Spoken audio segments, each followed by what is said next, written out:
Thank you, everybody, for being here. We're incredibly satisfied, happy, elated with what tonight ended up being, which was an electric performance from every single fighter on the card, and a tremendous finish to what may be the end of Ronda Rousey's career. Very, very appreciative for her coming to Jake and I, trusting in us to do this, and this is just the start. We're looking to get more structurally into MMA going forward. Tonight was a success across the board, no matter how you want to look at it. We are 4.5 years old. Look at any other company in the history of combat sports that's been in business for 4.5 years old. Compare us to that.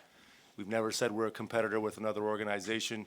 We actually said we can't compete at this point. We're too young. We funded it ourselves, no outside capital, but through hard work, dedication, and good intentions, we're in a great place and more to come. Jake? God, dude. Questions? Doug Vasquez, Sports Illustrated. You just spoke about the overall success of the event. I wanted to get your thoughts on the last fight of the evening, Ronda versus Gina. I think MMA fans probably expected that's how it was going to go. What were your thoughts on Ronda's performance, and do you wish that maybe they stood and traded for a little bit? Listen, I think it was a storybook ending if this is the end of her book as a fighter, right? To do her, I think, fourth finish under 35 seconds, never been done by a male or female. 3 was already the record, now it's 4. And she should share with you the injury that she had 2.5 weeks ago. If people were paying attention after the open workouts, she was limping, right? So she's a warrior. I didn't know about it until Wednesday when I saw that. And she said, I eat injuries for breakfast. I got this. And what are your thoughts on how Gina performed in that fight? I mean, obviously she went through a lot to even just get there. What did you make of her being in the cage again? What an incredible story of perseverance, fighting through getting canceled. Like my partner here, they've tried to cancel him at least 47 times in the past 10 years, persevered through it. Gina showed you how you persevere through that. And I think she's just getting started, right? She lost 100 pounds, got into athletic shape. Now she has to decide if she wants to be an athlete again. And I think she has the opportunity to, right? Whether it's Ronda or Gina, I would love to see them fight Holly Holm. Jake, anything to add to that? Yeah, Gina's a warrior. We want to see more. We want to see more from Ronda. And, yeah, as a fan, it's bittersweet, right? She comes in with the armbar and finishes it really fast. It's historic. That's her signature move, takes it to the ground. But I also would have loved to see them standing up, engaging in the fight. But this is the fight world. You never know what's going to happen. Hey, how you guys doing? Congratulations on a great night. This is David with Fight World Live. The event had a heartbeat. It was different than every single MMA promotion. Like, you can tell that people have the people that ran it. You guys have a deep fundamental understanding of what MMA fans want, and you guys have an understanding of what this sport needs right now. What is the long-term strategy, and have you guys talked with Netflix? What's the overall strategy with growing this brand? Yeah, the long-term strategy is whatever we want to make it. We're visionaries. We execute. We put in the time. We put fighters first, and we're here to disrupt. That's what we've been doing in the whole combat sports world. We did it in boxing, and tonight is an example of what we're going to be doing in MMA moving forward, breaking records. This is the most electric card of the year so far, and it's really all about the fans and the fighters and giving them the entertainment and the content that they want, and that's what I'm all about. I love putting fighters first, getting them the paydays, and putting on these insane events like this. We're always transparent and very forthcoming with what reality is, right? There's a lot of promoters in this game who make vast claims on what they're going to do or what they're going to achieve or the $25 million tournament they're going to do or the number of massive shows they're going to have. We've said the entire time unequivocally, this is a test. Let us see if this works. But if this works between his ability to market, my accountant background and understanding of the UFC, and Ronda Rousey as the face of our promotion inside and outside the cage, we feel like we have a good shot if tonight works. And guess what? It worked. It really, really worked. And you'll hear about those numbers, I'm sure, come Monday. So I was going to ask about the numbers, but we could hear the crowd. It was ecstatic. Do we have any idea what locations could we see MVP MMA go next? I mean, I think Jake sent out a tweet. One location we already have in mind. Sacktown or the Bay Area. Right. I think we need to see a Nate Diaz versus Mike Perry rematch. Yeah. That was an incredible fight. Warriors, the bloodiest fight I've ever seen as an MMA fan. And so, Sacramento, what's up? And do you like fighting or promoting more? I love both of it, baby. I'm here to, help these fighters, build them. I love fighting. I love being a fan. I love supporting them. And, yeah, this is just a dream come true. Josh Gross with SureDog.com. Good to talk to you guys. What's one thing that you took from your time with the UFC and Nakisa that you may have implemented tonight? And what's one thing that you learned in your time with the UFC that you did not want tonight to be? And Jake, if you have any thoughts on jumping into MMA versus boxing, how is MMA different than boxing, and how do you see those two spaces? You want to go first? Yeah, a lot of questions there. I can answer the UFC part. You answer the boxing MMA part.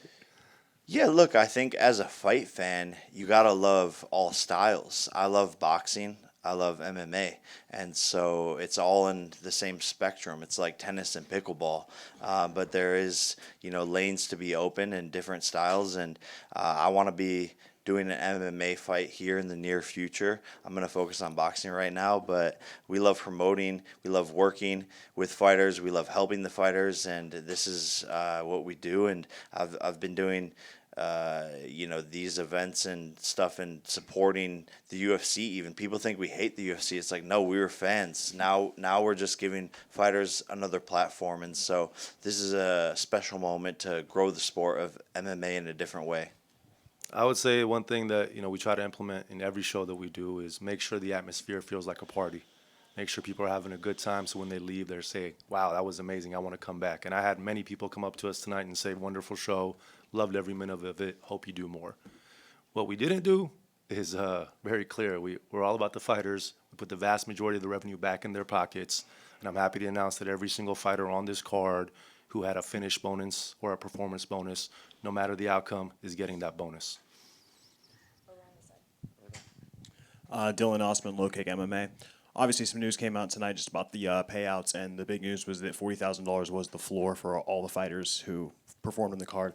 I wanted to ask, is that kind of the pay structure moving forward, and what are the contracts going to look like? Is it going to be more of an exclusive type situation like how the UFC has it, or are fighters kind of open to come and go and compete for MVP but also have opportunities elsewhere? Yeah, so just kind of touch on the 40,000. Obviously, the UFC, has a very vast pay structure. What Jake and I have talked about in the past is that the 12 and 12 or the 12 and a half and 12 and a half doesn't make a lot of sense when you're making it to the NBA of combat sports, right? I heard someone do an interview and talk about basketball players have second jobs. There is no NBA player that has a second job. I can guarantee you that unequivocally. Now the same for the WNBA. I can guarantee you that unequivocally, right? So our 40 is meant to be a reference to the 12 and a half and 12 and a half. The reality is they can come and crush that, right? Jake put out a tweet 3 years ago, 4 years ago now, saying make the minimum 50,000, and I'll back off. And they could do that. They should do that. I hope they do that because that's good for the fighters. Makes it harder for us, right? We're not capitalized like them. They're worth $20-30 billion. So that's on the 40,000. And then in terms of what it's going to look like going forward, it really depends on our output cadence and what we're trying to build. What I'm happy to say is tonight, Francis Ngannou just became a headliner for another event, right? And he could fight the guy, he could fight Big Boy, or he could fight Rico if Rico does well against Usyk. We have a rematch in the works with Mike Perry and Nate Diaz. Makes a lot of sense. We want Gina Carano back. We want Gina Carano back. We have And Holly if Holm. Ronda doesn't want to have babies, we'll have her back too. So there's and one day, without a shadow of doubt, this man's going to enter the cage, the hexagon, and that's going to stop the world, right? Look at what's trending on X, formerly known as Twitter.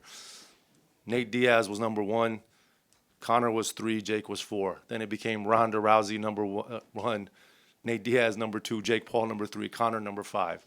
So we have a special sauce here that we've created with this company, and we're looking forward to see what fighters want to work with us, and hopefully it's Netflix that continues to work with us on MMA. Hello, gentlemen. Alejandro with Outkick.com. Speaking on what was trending tonight, when the Conor news was dropped by Dana White, many saw that as a little too convenient in terms of timing with your What event was the tonight. exact timing? Do you know? During the Ngannou fight. So what do you say to many who saw that timing to be a little too convenient? What happened? So I was told it happened during Ngannou's walkout. What happened? Dana tweeted, he went live to announce Conor McGregor versus Max Holloway. Oh, I love it. the cokehead is back. Nice. Listen. Yeah, that's cool, bro. Cool. Yeah, drop it during our event. Doesn't matter. That just shows how pressed they are. Little insecure boys trying to piggyback off of our event and try to put some news over top of us. It's not gonna work, buddy. On the flip side, I'm super excited that Conor is back. He's, one of the most engaging characters in the sport, and I think it's good for the sport, right? And I've said this numerous times. The biggest fight outside of Paul Tyson that can happen globally is Paul McGregor. And hopefully Conor is back, and hopefully these two run it in boxing and MMA, and we shatter records all over again. So welcome back, Conor, and thank you, Dana, for bringing him back during the Francis Ngannou walkout. That's beautiful. Hello, gentlemen. Giandra LaBeouf, Best Women's Boxing Show, period. Tonight I Period. saw, period. Tonight I saw Chris Cyborg in the crowd, and I also saw Clarissa Shields in the crowd. You've mentioned. Did you see Alicia Baumgartner in the crowd? I sure did. Thank I saw her you. taking Thank pictures you, because she's with Marshawn MVPW. Lynch. Looking great. She was looking great, taking pictures with Marshawn Lynch. But what was interesting to me, I remember both of you said that you weren't able to make something work with Clarissa Shields on the boxing side. But she and Cyborg have had a lot of back and forth over the years on Twitter. Is there a space where they could come over and compete in a MMA style fight, since Clarissa's done MMA before and Cyborg's been calling for her for a long time? I mean, I wouldn't advise that for Clarissa. I think Clarissa's doing amazing things in boxing, and Chris Cyborg is one of the best female MMA fighters of all time, so I don't think that makes a lot of sense. I know they've talked about boxing with each other, but neither are associated with our company. We do hope we can bring a big fight that happens with Clarissa at some point, but she's signed to another promoter, and we respect that and wish her the best. Andres with Square Circle FC. Two-part question. When you guys were making this fight for Ronda and Carano, how big was the conversation of giving them a proper goodbye to the sport? And two, with the news of Ngannou calling out Jones, Jones on your broadcast said that his focus is to get out of his UFC contract. How realistic is that to make that fight happen? Thank you. I don't think it's very realistic, because I don't think Dana is going to allow that to happen in any way, shape, or form, because they know it will be the biggest fight that can happen at the heavyweight division in a very long time, right? I wish it could happen, and I think Jon deserves that moment. I think the sport deserves that moment. I think if you look at the boxing landscape, co-promotion happens all the time.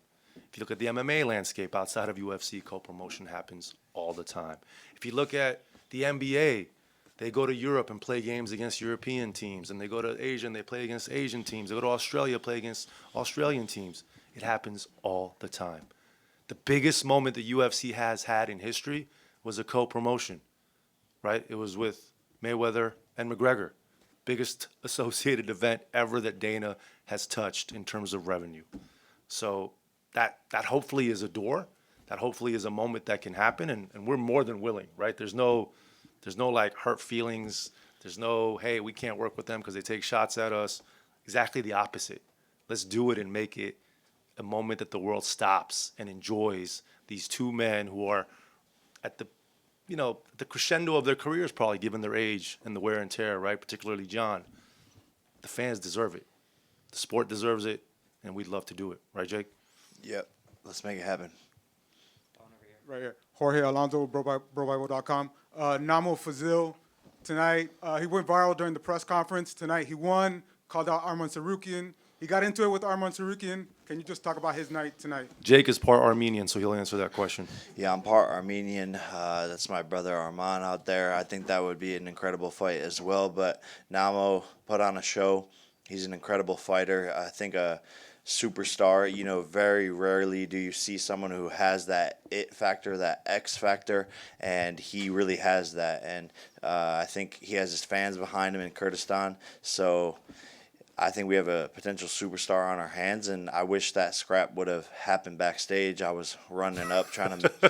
Nakisa, there's two sides of me. There's the business side, and then there's the fighter side. I was right there with Armand trying to get the squabble to happen, and then Nakisa stopped us. You know, so I got to listen to Big Brother here. That is a true story that he was in the middle. I of was it. like, yo, let's run it. Let's run it. All right, one more. Robeles de Spain, Cuban Taekwondo champion, came out, knocked out JDS, a legend, called out Francis Ngannou. Just what did you think of his performance, and what do you think of his call out? Yeah, he's an incredible striker, and I think Big Boy versus Francis Ngannou could be the next main event potentially for Netflix MVP MMA. I think it would be absolutely electric, and both got first-round stoppages. So, you know, things are lining up for us here. We have a big pool of talent. There's a lot of big fights to be made, and we're just getting warmed up. There's a lot of hungry fighters out there who are willing to put on a show like Namo, like Big Boy, Francis. We want to bring Gina back. And so, Saladin. It's really, the future's looking bright. Seriously, Saladin Pernas, what a performance, what an athlete, right? We were sitting there watching with Anderson Silva, who, thank you for joining us tonight, Anderson. That's a special athlete right there, and we hope to continue working with him. We want to look at doing an event in France with him and his promoter. So we felt like there was a lot of great talent out there tonight. It was very exciting. Even Jason Jackson, what a finish.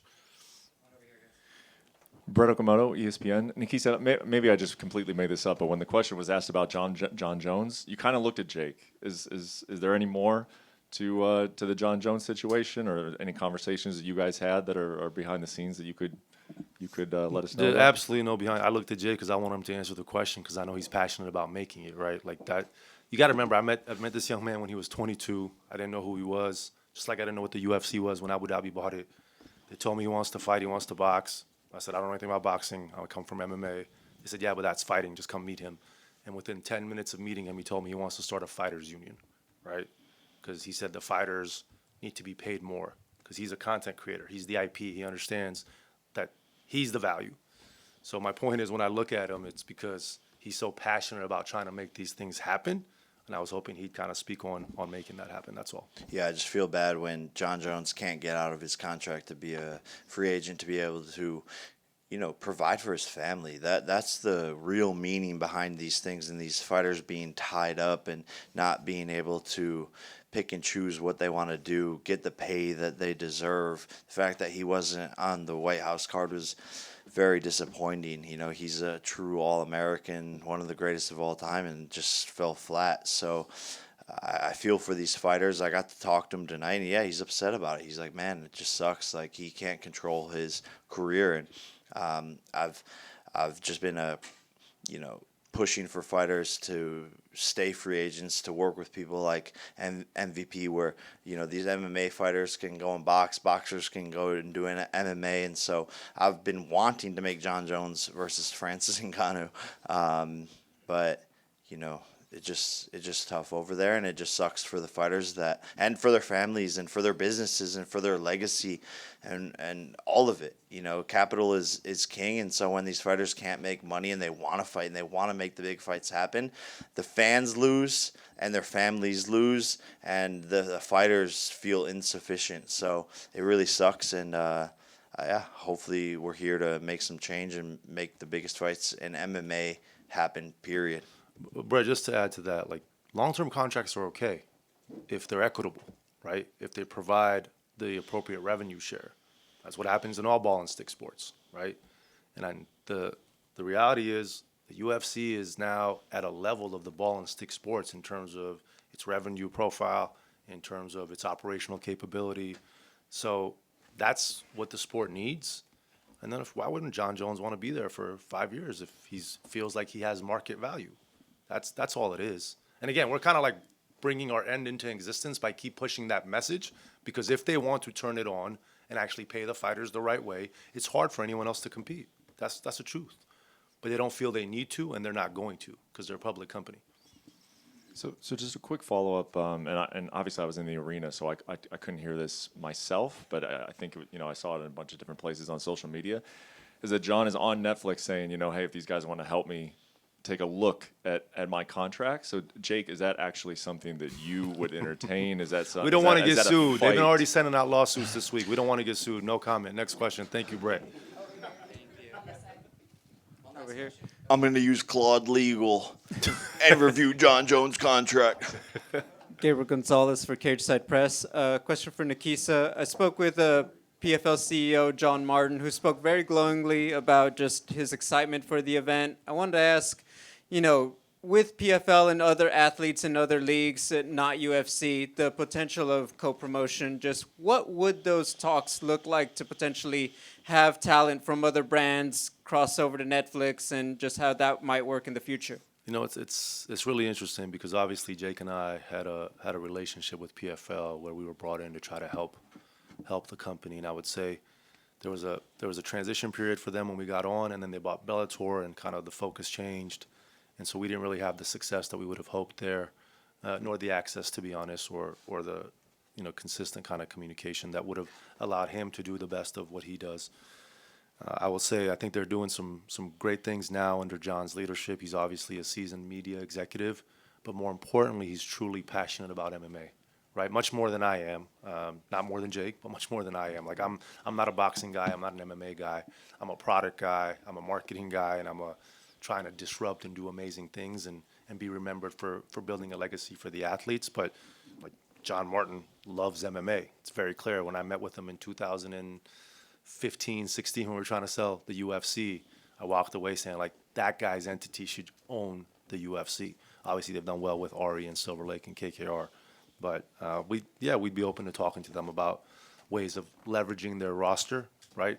They do lack star power in terms of creating events that could do what we did here tonight with Netflix, but there's components of that organization that would fit nicely with some of our star power or people that want to work with us, so that would be welcomed. And finally, just for Jake Paul, you've made the transition from just fighter to now on the promotional side. If Ronda Rousey came in and said, hey, what could my job look like at MVP to be that figurehead on this side, what would be your advice, and how would you see that job for her? Yeah, look, I mean, I think she could be, helping all things fighter relations, fighter promotion, fighter marketing, and just helping us promote and sell these events and be a face of MVP MMA. And what better person than her? And she's an entertainer. It's in her. She's great on the microphone. And so I think it's a natural synergy that's going to align.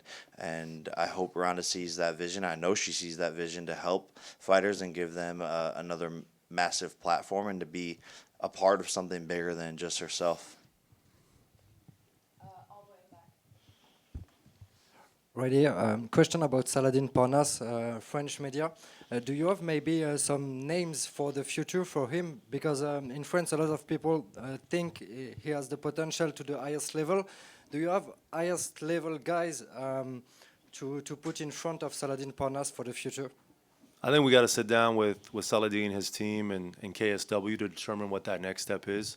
I do think he is a special talent, and hopefully the world got to see that tonight. I think France is going to wake up and really appreciate what he achieved. And look, my ideal scenario is we're promoting an event in France with Saladin headlining, right? Or Francis Ngannou fights in France when he fights Big Boy, and Saladin's the co-main on that. I mean, there's so many different variations and options. You could tell that guy loves the big, bright lights. He loves to perform, which is really important. I just want him to learn a little bit of English as well, which will help over here. But overall, look forward to working with him again. Great to see you guys in France, and congratulations. I'm from Brazil. Do you think of doing the MVP MMA in Brazil? Yeah, we're going global, baby. Stop playing, te amo. Anderson was obviously at the event today, and he's never fighting MMA again. But if we do something in Brazil, we want to do it with him. He's the GOAT to me, in my mind. Like, he was an unbelievable showman, and he's been such a gentleman to us. And for him to fight Jake when he did, and the respect he's shown us since then. We have so much respect and appreciation for him. We love the Brazilian market. I was fortunate enough to be at the UFC during our Max Brazil penetration with Globo as our partner with the Mourinho family.